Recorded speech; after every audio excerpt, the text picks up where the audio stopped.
Shalom siswa kelas 4. Kita ketemu lagi dan bahas tentang Allah penolong yang setia.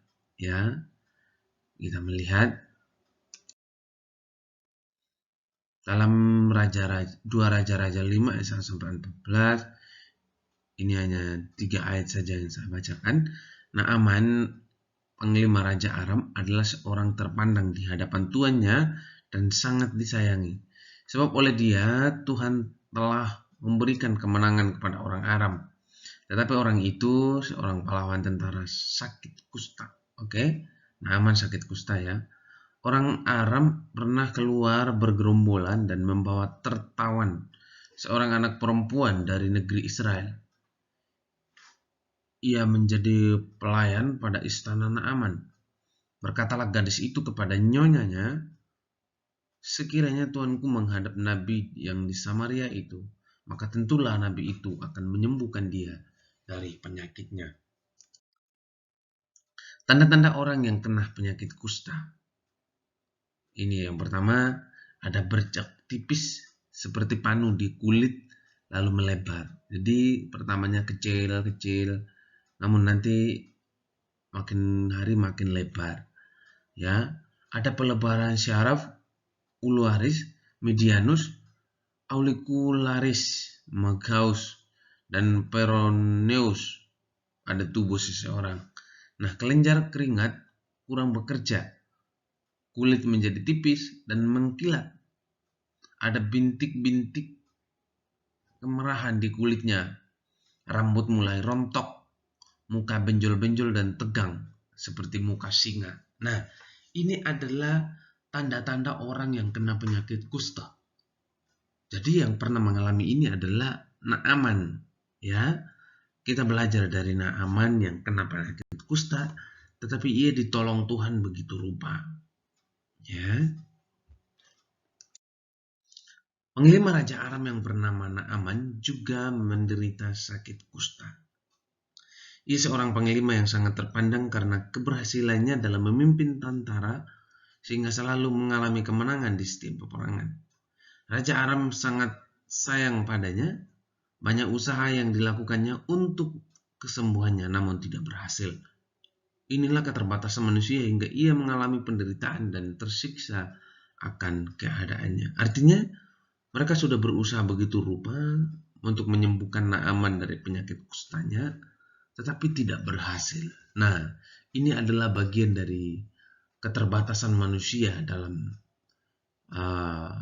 hal ini. Artinya, manusia memiliki keterbatasan. Hanya Tuhan yang tidak punya keterbatasan.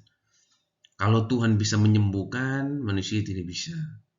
Kalau Tuhan bisa memanggil orang lewat mencabut nyawanya, manusia tidak bisa. Nah, oleh sebab itu, kita belajar keterbatasan manusia di sini supaya kita terus rendah hati di hadapan Tuhan. Kita terus belajar berharap kepada Tuhan. Naaman dengan segala macam cara yang sudah dilakukan, itu pun tidak bisa menyembuhkannya. Pada zaman Raja Daud, Aram ikut memberikan upeti dan persembahan. Aram berkembang menjadi bangsa yang berkuasa pada zaman Nabi Elisa. Bahkan ketika Naaman menjadi panglimanya, Israel menjadi daerah jajahannya. Kota Aram terletak di utara Kanaan. Aram merupakan keturunan Set, cucu Nahor, dan keturunan Asyir. Ya, nah artinya apa? Negara sudah makin berkembang, ya. Bahkan Naaman sendiri sudah menjadi panglima. Tetapi apakah ini sudah ia mengalami kesembuhan? Itu pun belum. Ya, jadi jabatan, kedudukan, posisi yang orang punya itu tidak menentukan bahwa dia bisa mengerjakan sesuatu. Jadi jangan sampai gini, kalau kita pintar, kalau kita bisa menghasilkan uang sendiri lalu kita menganggap remeh, gampang. Mau sehat gampang, nanti ke rumah sakit butuh berapa uang? Nah, kita bisa bayar kok. Mau makan enak, mau makan apa? Uang banyak. Nah, ini kan ciri-ciri orang sombong. Harusnya kita Yang memiliki keterbatasan di hadapan Tuhan selalu rendah hati sama Tuhan. Ya kan? Ya. Naaman ditolong oleh pelayannya, seorang gadis yang berasal dari Israel, yang memberitakan bahwa Israel di kota Samaria ada seorang nabi yang bisa menolong untuk kesembuhannya. Setelah minta izin pada Raja Aram, Naaman pergi menemui Nabi Elisa. Naaman membawa persembahan 10 talenta perak dan 6.000 shikal emas dan 10 potong pakaian. Nah, artinya apa? Dengan memiliki kerinduan yang begitu besar, Naaman pergi ke Israel untuk menemui orang yang bisa menyembuhkan. Artinya apa? Kalau kita pengen mendapatkan sesuatu, kalau kita pengen memperoleh sesuatu, maka yang kita lakukan adalah mempersiapkan segala sesuatu dan harus rela berkorban. Adakah di sini yang pengen pintar tapi tidak rela belajar dengan tekun? Pengen kaya tapi tidak mau bekerja, ya? Pengen disayang orang tua tapi sifatnya tidak baik. Nah, artinya apa? Ketika kita pengen mendapat sesuatu, harus ada sesuatu juga yang kita lakukan. Jadi nggak bisa tiba-tiba kita pintar dengan sendirinya tanpa kita belajar. Tidak bisa kita kaya tanpa berusaha. Kan begitu. Sesampainya di rumah Nabi Elisa, ia ditemui oleh pembantu Nabi Elisa, Gehazi, yang menyuruh Naaman mandi di sungai Yordan sebanyak 7 kali.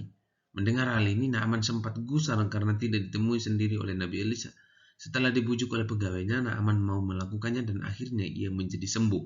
Naaman percaya pada Allah orang Israel. Artinya gini, dengan hanya diperintahkan untuk mandi di sungai Yordan, itu kan sesuatu yang melelahkan. Dia harus naik turun sungai 7 kali. Tetapi apakah yang dilakukan Naaman? Ia melakukan dengan sukacita dan ia melakukannya dengan penuh gembira dan dia berhasil mendapatkan kesembuhan dari Tuhan. Cerita Naaman mengingatkan kita bahwa sehebat apapun manusia atau kita tidak akan bisa mengatasi masalah hidup yang sedang kita alami. Manusia penuh dengan keterbatasan. Hanya Allah yang sebagai penolong yang setia selalu bisa memberikan jalan keluar dan pertolongan jika masalah menimpa kita. Mari kita belajar dari cerita Naaman ini bahwa kita harus terus menaruh pertolongan kita kepada Tuhan. Manusia tidak bisa menolong dirinya sendiri. Oleh sebab itu, manusia butuh Tuhan. Nah, Tuhan adalah penolong yang setia dalam hidup manusia. Tuhan selalu menolong manusia dalam segala keadaan.